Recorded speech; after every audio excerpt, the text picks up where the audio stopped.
Learning the lessons of Japan, like Fukushima, the Jetapur plant is on the coast. Jetapur is also in a seismic zone. And as Japan's nuclear fears escalate, the chorus for a rethink on the proposed Jetapur power park is getting fierce and fiercer.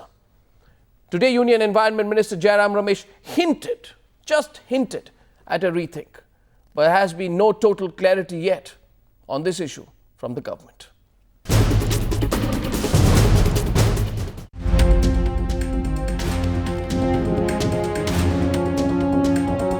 The nuclear alert levels at Fukushima raised.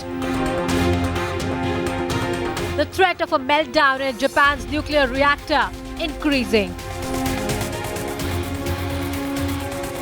Forcing a relook at what will be the world's largest nuclear plant here in India at Jetapur. Such a large project, nuclear power project, has been built up on such shabby and such shoddy documentary. NEERI has admitted that it is not competent to evaluate radiological or radioactive risk.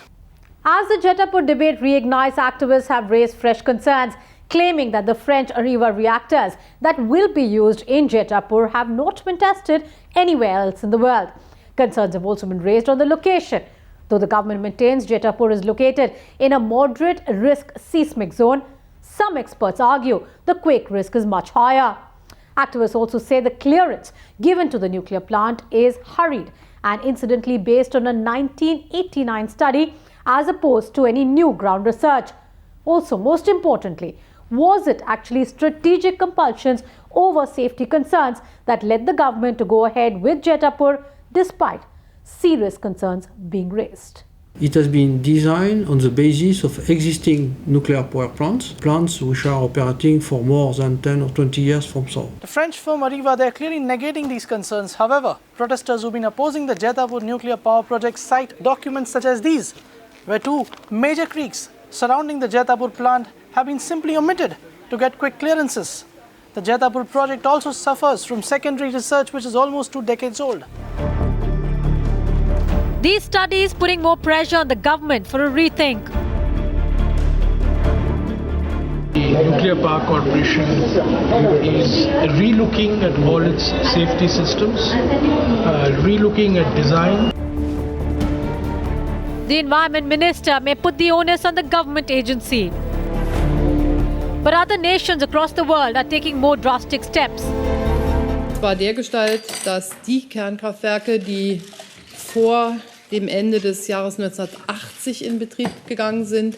从福岛1号机的处理就可以发现，万一当势不可为的时候呢，放弃机组是在所不惜。 But back home, as the government is still defensive, questions are already being raised. Firstly, is the government completely sure about our nuclear safety standards? And if they are, then why is the Environment Minister still saying the AERB and NCPIL will examine the safety angle? Isn't it strange that there is a passing the parcel going on even after clearances have been given? So now, should the clearances be put on a hold at least till the safety aspects are debated, discussed and made more transparent? With Jugal and Simple, Rupali for Times Now.